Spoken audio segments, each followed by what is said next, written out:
I love thinking outside the lines. I actually have a tattoo. It says perspective with a box that's ever opening.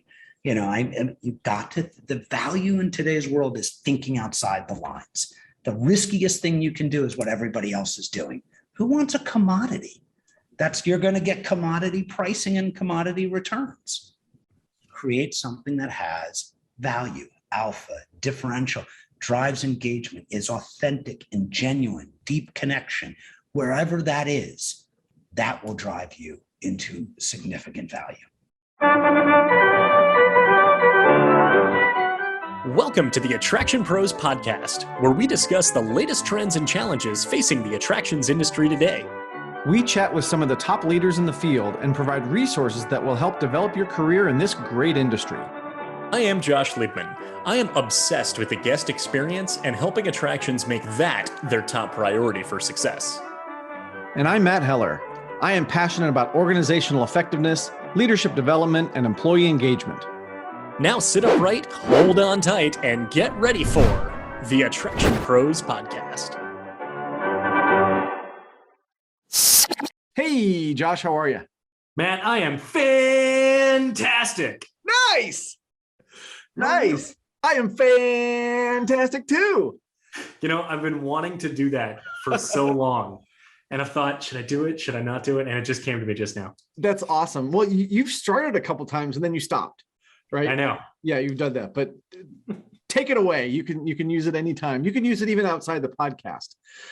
Feel free. Oh, I don't talk outside the podcast. This is the only time I speak. I see. I got a question for you. Sure. When I say future of entertainment, what comes to mind? AREA15. Why would that come to your mind? Probably has something to do with the guests that we have today. But what about you? What do you think of when you think of the future of entertainment?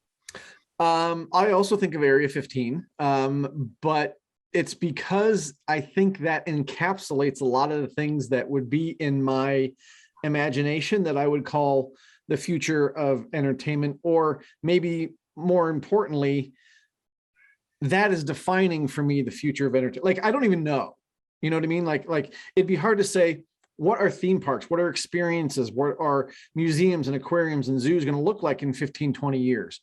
Well, there's part of me that says maybe they'll look similar to what they do now with tweaks, or they could be completely different. That's true. Completely. So I don't know. It's a hard question to answer, but our guest Winston Fisher has a couple of ideas.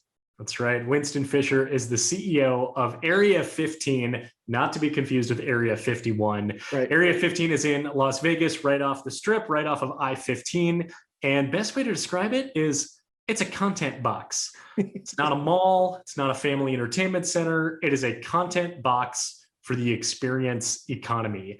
Its anchor attraction is Meow Wolf Omega Mart. We had Vince Cadlebeck on the show several months ago to talk all about the Meow Wolf experience. And then everything else that's in AREA15, there are immersive attractions, there are shows, there is unique food and beverage, and an all around immersive, and I'll use your word, futuristic experience.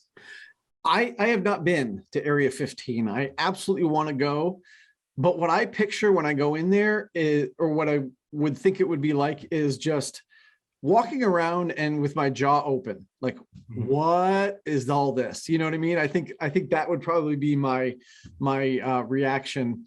But hopefully very quickly I'd be able to lift my jaw up and then go experience everything that's in there. That's right. I mean, it sounds like just the amount that's in there, the sheer size of the space, you could probably spend quite a bit of time there. And this conversation with Winston was just so fascinating because we got to hear just all about the development of it. It opened in 2020, and we get to hear why it was so important and also very beneficial to actually open during the pandemic. And Winston expands on all of that. We get to hear about company culture and his philosophy of saying, don't just check the box. Talks about thinking outside the lines and having a perspective that allows you to just gain a lot more ideas that lead to phenomenal output and phenomenal experiences that they're seeking to create. So are you ready to go outside the lines and hear this interview with Winston? I'd say let's do it. Winston, welcome to the Attraction Pros podcast. We are so excited to have you here and to chat with you today. How are you? I'm good. Really excited to be here today. Thank you for having me. Great. Our pleasure. So to get this kicked off, Winston, can you tell us just a little bit about yourself as well as your career? So my background is real estate development and operations. I come from my family business, Fisher Brothers, and we actually trace our roots back to 1915, Area 15, 1915. So there's some play in there, but I have spent my career developing buildings, creating energy and space in multifamily and office, retail, etc., as well as actually leading financing activities. So I like to think I'm one of those people who can be both left brain and right brain. And part of what got me to where I am and why I'm talking to you is we own a lot of land in Las Vegas. And so Area 15 was as much born out of the disruption that we saw, but also necessity for owning this land in the entertainment capital. So Winston, can you kind of walk us through Area 15 for those of you who have not experienced it or don't know what that is? They're probably confusing it with Area 51. But so tell us a little bit about Area 15. Well, so that it's a little bit of I'll say Area 15 is actually a play on Area 51. I mentioned I trace my family business roots back to 1915, and it sits on Highway I-15.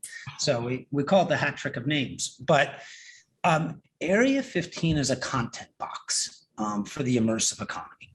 And it was intentionally built. We always say we're not trying to fix a problem. We are actually intentionally designed for the experience economy. And inside of what is a content box is what people look at. We have three components that make up that content box. The first is what I say is retail, is our tenants, stuff we own, activations, food and beverage, but it's Meow Wolf is our anchor tenant. We've got Lost Spirits, the immersive distillery. We've got an amazing axe throwing place. Chris Wink, the founder of Blue Man Group, has Wink World, Portals to the Infinite, Five Iron Golf, multiple types of VR experiences. So you're seeing The Beast by Todd English, an amazing food concept. So that's what we call retail. Really cool, engaging things. The others are event space, and we run the event space. We do, and what that means is we do third-party rentals. So for New Year's Eve, we did Playa Playground. It was a massive party where it might as well have been it felt like some of the camps from Burning Man came and performed and everything like that. We've done iHeart Music Festival. We do a lot of costume parties that we create and produce. Alice Down the Rabbit Hole, Neon Dream, as well as corporate. So we've got events, we've got our tenants, and then we have entertainment activations. So when you walk in, there's a powered zip line overhead, zipping people around. We just opened Liftoff Bar. It's a 132-foot tower where 16 people sit around a platform and it lifts them up slowly.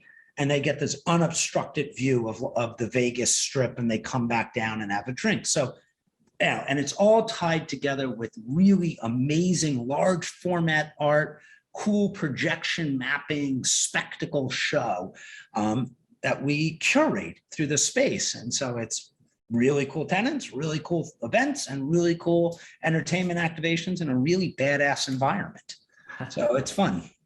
Yeah, and one of the most unique experiences out there, just based on the way that you're describing this, if we could actually even back up a little bit to talk about really how this came to be. You said that this was born out of disruption, but also out of necessity. So with your background in real estate, you said all the land that you owned in Las Vegas, I guess being able to kind of connect those dots and then really determining, all right, this is what needs to exist, and then maybe a little bit along the pathway of getting from, I guess, that concept to opening.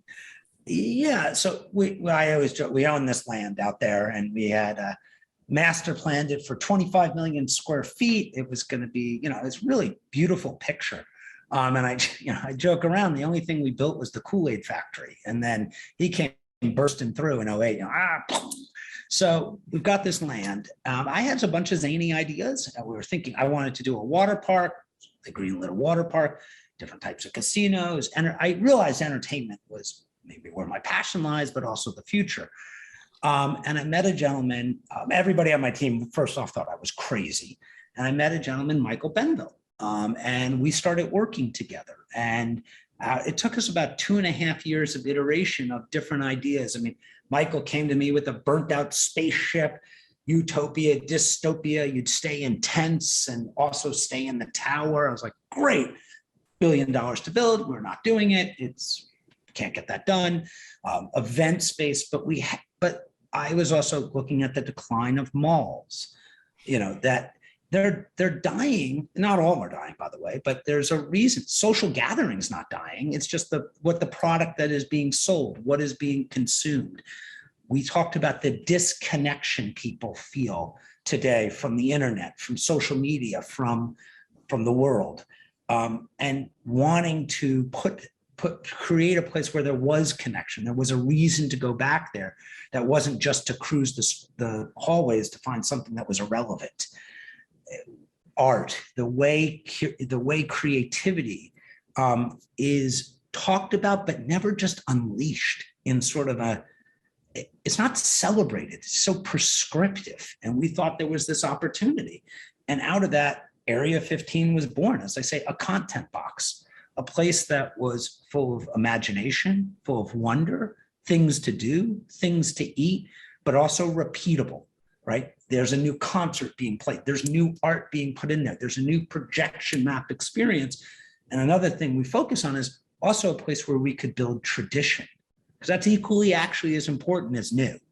Well, It's a Small World is really important because it's a tradition, right? Versus it's something new, so to speak. So all of these ideas came together with Area 15. And it started as a 200,000 square foot content box. The campus in Vegas has grown to over 300,000 square feet of land. We're building towers. I mean, we've got other cities that we're expanding to, but it always comes back to, I say storytelling, not like Disney storytelling, but storytelling of great content, unique experiences, connection to our consumer in an innovative way that is not afraid to take creative risk.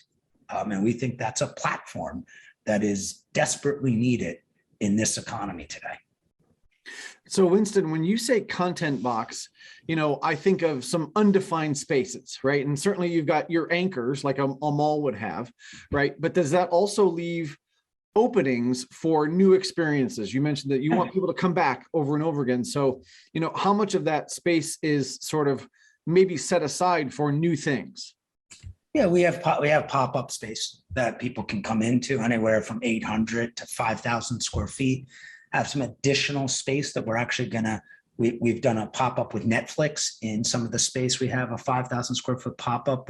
So having that flexibility to do. I mean, the hardest thing is to say something. You need 30,000 square feet of pop-up. That gets a little, how do you keep that vacant?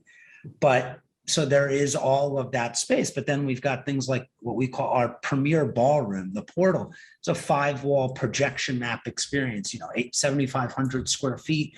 We've had Van Gogh, we've had Klimt, we do Nightmare Before Christmas in there. We're about to launch Princess Bride, immersive theater, right? So there's all these ways to change it. And then you throw in the art and all of these things. So that's what I mean by content, along with the permanency, the music, the costume party. We're doing Cloud 9 is a place we did it last year for Valentine's Day. It's in the Portal. People have a wonderful dinner cooked by Todd English. We have cloud surfing with love notes on it that people get their clouds in. You're not going to make a ton of money, but it's this idea of content.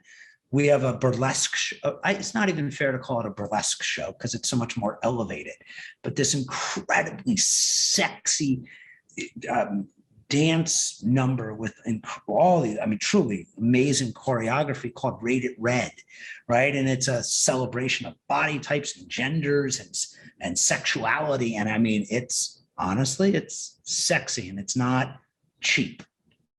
We hate cheap. So we have those types of things, and then we can put something new in there. Yeah. So there's no shortage of things to do at Area. So you opened in 2020, and I feel like that in and of itself probably could just be the question. You opened in 2020. How did the opening compare to perhaps what the initial vision was for what it would look like at opening, or as far as what it would look like in general? And even kind of going into what was the reason for wanting to open in 2020? We saw many projects be pushed back, some, still waiting to open till, the perfect time. But making the decision to say, you know what, it is the pandemic. Tourism in Vegas, of course, understandably is down substantially, but still makes sense to open Area 15 at this time. Oh, okay. Let me answer the very last thing you said first. If you don't believe in your product, what are you doing, right? I mean, you're the perfect time. What is the perfect time? So we're a brand new concept. Pandemic hits. Some delays, right? Some of our tenants delayed. There were supply chain delays. There were all these things, but a few things one is we have to get open. This was not designed to sit around. There is no perfect time. We are a new concept. We got ourselves open. Frankly, one of the other things, or a few things that I liked about opening is, one, we have a lot of kinks to work out. New company, new facility, new thing. We get to have the ultimate soft opening. I mean, it's like we've got capacity restrictions. We're not opening with all of our tenants. Yes, some people got annoyed, but who cares? But it gave us a chance to actually, like, literally, we got to get open. And there's morale issues. But the other thing was, we were the only good news. Everybody else is closing down. Everybody else is delays. And I was like, now you rush ahead, fill the void. And I've seen so many times where, look, I did this once with a building. Oh, it's bad, stop. No, you never stop when it's bad. That's when you go deeper, because that's where it's the bottom of the market. It's the best time to be doing something, actually, right? Top of the market. We got to establish our brand name with no competition. Now, Cardi B did her birthday party because all the clubs were closed. I mean, we're going to get in trouble. Yeah, we got zinged a little bit, but like, we got Cardi B's birthday. We were on our homepage. We got the press that were writing about us. We would never have gotten that if the world was open. She would have been at Tao Group doing a party, right? Which is fine. So, if anything, it was the pandemic has been terrible for many reasons, but it gave us a chance to test ourselves out and control the narrative in a way that didn't exist. And it's been great, frankly. Winston, you come to the attractions industry from a different background, I think, than a lot of folks do. And I'm curious if that different background in real estate and the other businesses you've been in, does that give you that push forward attitude where someone who's maybe more traditional in the industry says, no, we've got to hold back? Like, I'm just curious kind of where that attitude comes from. I mean, look, I guess look, real estate is usually a little bit different than me, just to be fair, as Michael says. He's like, you are not your typical person. I think it starts with, I know how I am creative, and I can appreciate creativity, and I can appreciate how you put a business process to creativity that can make money without diluting. I mean, I can't work with somebody if they truly have no motivation of money, then that's pure art and they should be doing it. And I appreciate it, but I can take a concept and keep to the purity of the creative vision and also put business process around it. I do appreciate building a building as project management, running a company. We run companies. All of that stuff is very much the same. So building the organization to be able to operate is a really important component to the moving parts of Area 15 are staggering, more than probably even an amusement park in many ways, because of it's so multidimensional. So we put strong business process behind everything. Look, I like big stuff and I like zany, and I've had my days in, I've had my days in Vegas and going big and crazy. And I love P.T. Barnum. I like spectacle. I know how to plan experience. I know how to create. When you build a residential building, you're not building a building, you're building a lifestyle, that the amenities have to be an enhancement to where the living room is the least important part of the residential building. Everybody can build a living room, who cares? But how you create the energy and the flow of that space, that's no different. And so I take that approach, and then you put it all together with a love of spectacle and big and crazy with deep business process and not a fear of creativity. And I see that's probably the biggest thing. I see it in real estate, I see it in the attractions industry. I see it in the creative industry, ironically. Everybody thinks in their box to their line. And thinking outside the lines is so scary for people, where I love thinking outside the lines. I actually have a tattoo, it says perspective with a box that's ever opening. You've got to, the value in today's world is thinking outside the lines. The riskiest thing you can do is what everybody else is doing. Who wants a commodity? You're going to get commodity pricing and commodity returns. Create something that has value, alpha, differential, drives engagement, is authentic and genuine, deep connection. Wherever that is, that will drive you into significant value. So interesting. Thank you so much for sharing that. When you make the comparison between building an entertainment space like Area 15, and you talk about it like building a residential home, what are some of, I would say, those commonalities or those traits that wouldn't necessarily be the most obvious, but requires maybe some of the same type of thinking that would then you'd pull from residential construction or design or project management, then some mistakes we made in there. No, but there's a guy who worked for us. We call it pizza delivery, right? So how's the pizza get from the front door to upstairs? How does the person come down and enjoy the gym? I spend so much time thinking, what is the journey that somebody's going on, and how are they experiencing that journey? What are the sights, the smell, the sounds? What emotion are you trying to convey? How's that different than an amusement park? How's that? I mean, we are an indoor amusement park, right? Mm-hmm. We're all about, and it's all about energy and flow. Flow to me is really important. We have another, I don't check the box. I actually hate when somebody says, we put that in, we check the box. Get the F out of my office. That means you're lazy. Don't check the box. Do something that is, either do it 100% or don't do it at all, but don't check the box. That's pathetic. Sorry, I get very upset by that. I want greatness. I want something in it. That doesn't mean everything we do is great, but it's a belief. And that's the same approach. It's not the building, it's the intention. And so many people, look, there's some amazing, I love there's amazing theme parks, and then there's ones that are lazy. There's amazing buildings. There's ones that are lazy, right? It's the difference. Yeah. Well, I personally love your passion, Winston, and when you get worked up about those things, it's really, really inspiring, quite frankly. And I study, human behavior and employee experience and things like that, and it's got to take more than just you and your passion to make this happen. So how do you either find people that have the same craziness and passion that you do, or how do you instill your passion in others to bring them along the journey with you?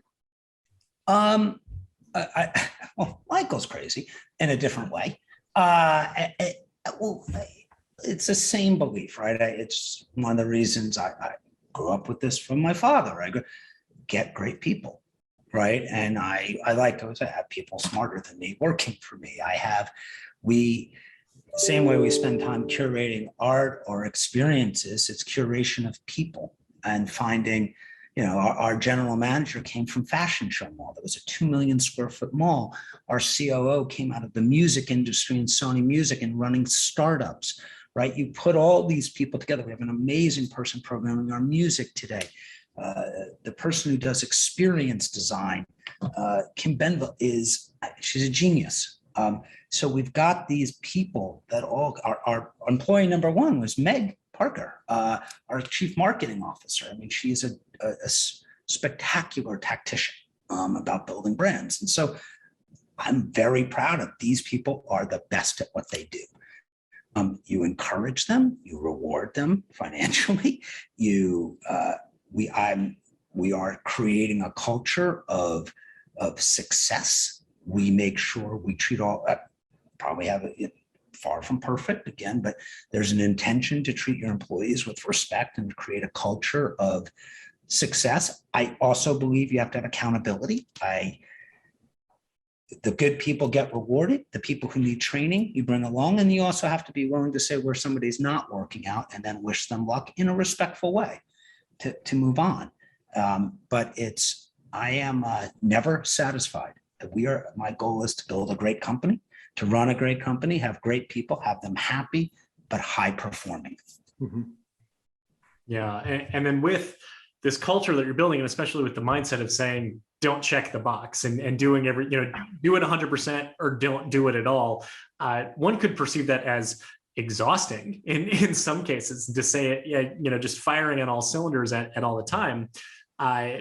Also requires, I would say, a level of prioritization, I would say, perhaps, if you look at saying what needs to be done, knowing where to focus on saying, okay, I now need to compartmentalize to make sure that I don't check the box, that I don't just check the box while at the same time not overexerting. So I would say where do you find the balance between making sure that everything is done, on full throttle, 100%, but not to the detriment of the individual or the process behind it? I mean, there's a few things, right? One, we're a startup. You want people who understand that this is we're not going at 60 miles an hour. You do have to have people who are comfortable going at 120 miles an hour. There are times where I have to make the decision to say, no, we're going down a rabbit hole. And then there's also a lot of times the team has to say, Winston, we're going down a rabbit hole, stop. And you have to listen to them. So that's just a healthy relationship that you have to have in there. Making sure you give people, people need to take time off. They should enjoy themselves, right? I mean, it's not like, I think vacations are actually really healthy for people. I do believe the higher you are, the less, the C-suite is the C-suite. They're paid. It's a startup. They're compensated. There's equity. This isn't a 9-to-5 job. I mean, right? Like we are striving for greatness, and that's ambitious. There's risk of failure. Nothing great is achieved without the risk of failure. I hope we get there. I think we're getting there. I'm really happy with where we are, but this is a lot of work right now. And when we get to a different place, let's go sip pina coladas on the beach. But for today, it's not a 40-hour-a-week job.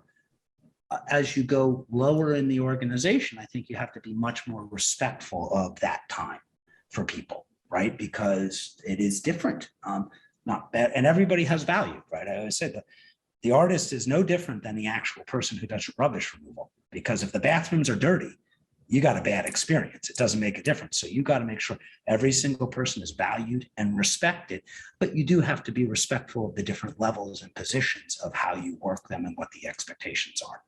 Yeah, I think that's just being respectful and frankly smart.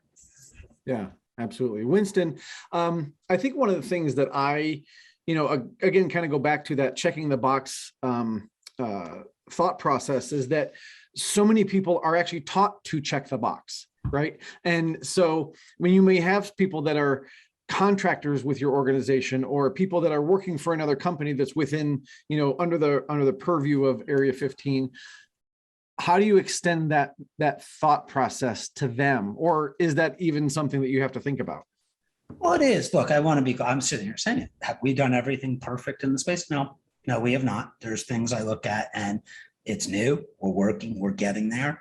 So as much as I'm saying, I want to be just very honest. I give us a B+ in how we've done that. I'd like to be A, but I'm going to give us a B plus in what we've done. Not bad for a startup, especially when you're, we're not Disney. Disney is, my God, are they the gold standard, right? It's magnificent the way they do things. So that to me is what you strive for.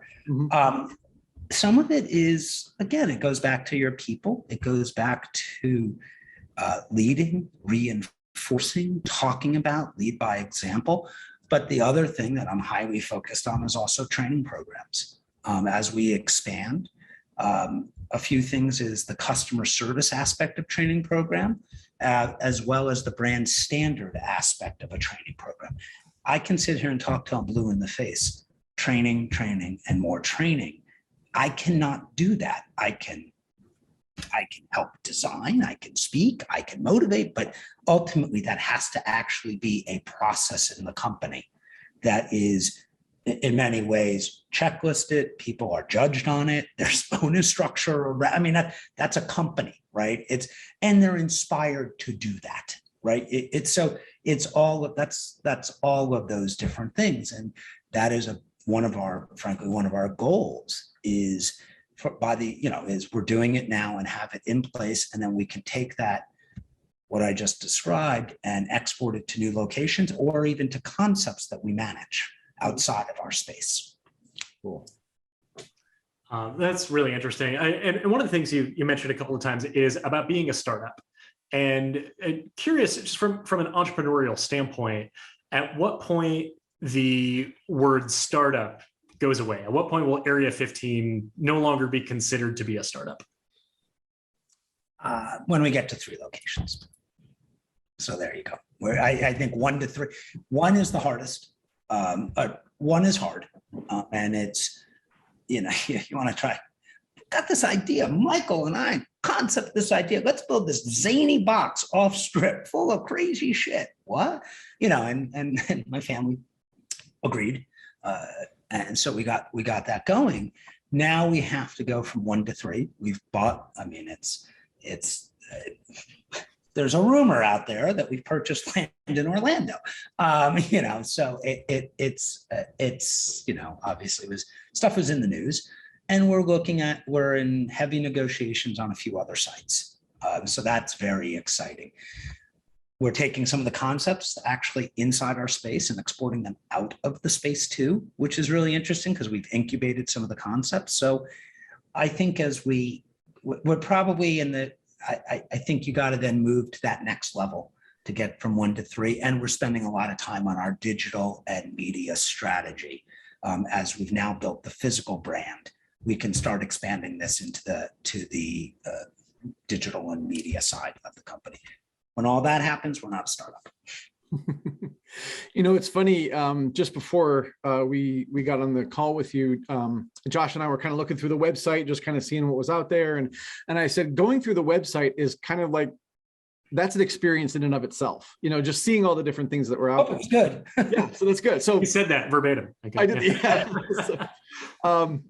But the other thing I wanted to ask you about, I really appreciate your kind of outlook and attitude. Like, hey, we've not done everything perfectly, right? And I think that's you've got to admit that to be able to move forward. Yeah. I think my bigger question is, how do you define failure? Losing my money. Look, we have failure that we've done things that have not worked. I'm all right with that.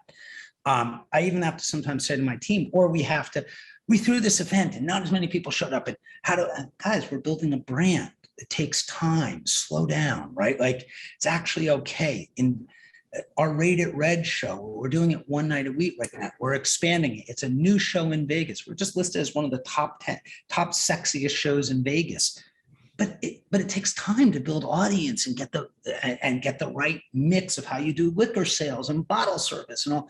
So that to me is not because it didn't have a good night is not failure. We had an amazing party. We did it on the wrong night. We just did it on the wrong night, and it wasn't the right time, and it didn't do it. It's an insanely sick party that will work because the branding and the design and the stuff just we diff the night. That's okay. That's not failure. That's if you're not taking risk, then we didn't do our job as a company. And if we don't learn from that, that's failure, right? Like, okay, good. We had an event the night before that crushed it. We thought we could do 2 nights on that weekend, given the patterns. That was a mistake. Don't do it again. If we do it again, that's failure. Yeah. And then obviously the thing just didn't work, but it's working. So it's all of those things. I mean, I'm very excited. There's a lot to do. I'm really proud of the team. I'm proud of the people I work with. It's exciting, and so it's okay to make mistakes, and it's okay to have failure, as long as it's controlled.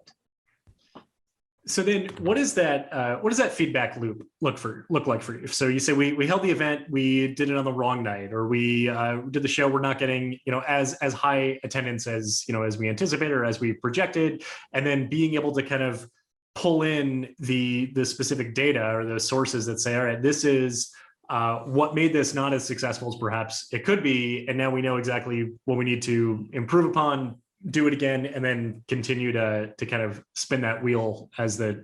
I mean, it depends on there's so many different components. So like, just to say like, show rated red actually is not failure. It just means when you open up a show and you have 250 tickets to sell, it takes you, after 2 weeks, you might have a little bit of time to get brand penetration in the market. So that's more patience than failure. The event there was, that's a very straightforward thing. We thought we were going to sell X tickets. We didn't sell X tickets. We frankly, talked to people in the industry. We talked to team members. We sat down, we did a postmortem, we did an assessment. Out of that, you get the data, you looked at what other stuff was going on, and then you adjust accordingly. And we use data a lot. There's a lot of, I have a thing called councils. We create councils to handle problems, issues, topics. And that's supposed to, break silos inside the company, so that when you have spine council, when you have event council, music, you're getting the different groups together so they can actually discuss. And so we're actually very fast at making decisions, but we also do sort of like encourage a lot of discussion and then make a decision, pretty good at that actually, right? And there's a reason we're open for that. But it looks like that. A lot of iteration, learning. Did we spend the budget in the right place? Where would it have been more impactful? Taking all of those, really taking learnings and always incorporating that into the next thing we do. Yeah. Winston, one of the things I'm curious about is the fact that I think a lot of people would come to Area 15 and say, wow, right? Which is, I'm sure you're one of your goals. And I would certainly love to come see it, but a lot of people would say this is the future, right? This is where entertainment is going. But I know you also like to think about the next step, right? Where else is it going? So I'm curious if you could kind of walk us through where your brain is taking entertainment, even beyond Area 15. Yeah, I mean, look, I think the physical is a really important place today. And I think entertainment, I actually just gave a speech at IAPA where I did talk about you need innovation. I think tech is I really love projection mapping, right? I like the ability to curate. I think, when you think of Blade Runner, I actually think holograms are going to play a really interesting role in the future. The tech isn't quite there today, but I'm really excited. Holograms have potential for many different aspects of our society. Augmented reality, that digital overlay. And I really do see a world where the digital and the physical are blended together, and the entertainment. So like, what does it mean to have a digital skin, and can you wear it in the physical, right? That's what gets really interesting to me. Is like, how am I perceived? What avatar am I? And it's not just it's not, did I wear a shirt today with a collar, but could you see me as my digital avatar in a physical space? Things like that are really interesting. I don't really love events. I think that there's some power of networking in events for digital, but do I really want to attend a concert in the digital? I don't. I still, nothing beats the energy of everybody singing and cheering at one time. So, but having the ability to plug in and link physical events with some digital overlay, I think is going to be where the future rests. Content, you've got all these brands, not only just entertainment brands, but retail brands that I think you're going to see becoming more and more entertainment focused in the physical with that sort of digital overlay again. And so I actually tried to get, I had a few ideas for some traditional retail, but one of them was I called up all the people who make coats. I was like, do an ice box room where everybody puts on their coat. Now I think Canada Goose is doing that, Canadian, whatever they call it. But I think there's that type of entertainment, and then how you would buy that wouldn't actually be in the store, but it'd be physical. But that's no different than Netflix taking something and that integration. You're going through the experience, and what does somebody from Stranger Things have on? So it's seamlessness and connection, and it's social conscience, all blended with digital and physical seamlessly integrating together. I mean, I see that. Yeah, like I think it's exciting. Okay, cool.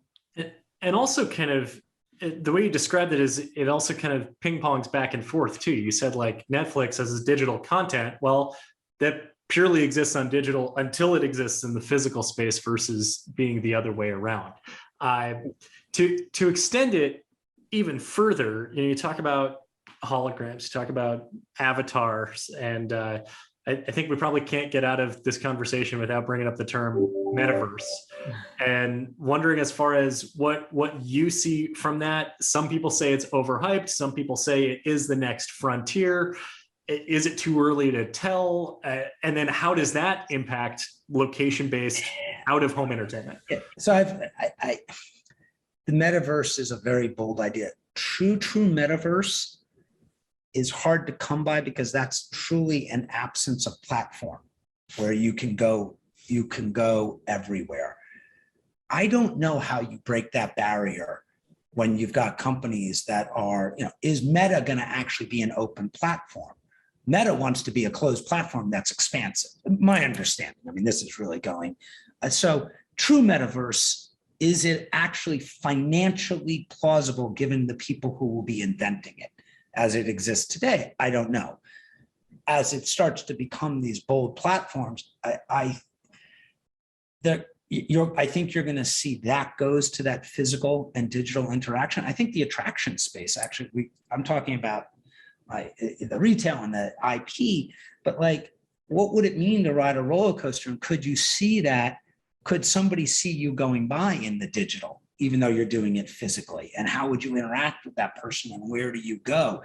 It's not just putting on a set of VR goggles when you go on the new roller coaster. That could actually take you into the metaverse, and you would be doing a roller coaster. Doing a roller coaster on VR by yourself in a chair? Yeah, right? Like, how far is that going to take you? Doing a roller coaster where you really go into the metaverse or the AR overlay, that sounds really cool to me. Right. And I think that's what it wants to be, more than just, I just go onto a platform, sit at my computer and move an avatar. I don't know. I don't see that as, I don't see why that's better than me using my phone to surf the net, to be very honest with you. Because convenience matters. I'm not a buyer that we're going to wear stuff on our face all day.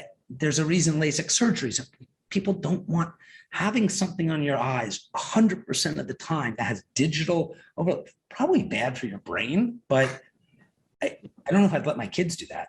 I don't think any parent would, to be very honest with you. No, I'm serious. I don't think VR, how long would you I won't let my child stay in VR too long because they don't have the light to their eye.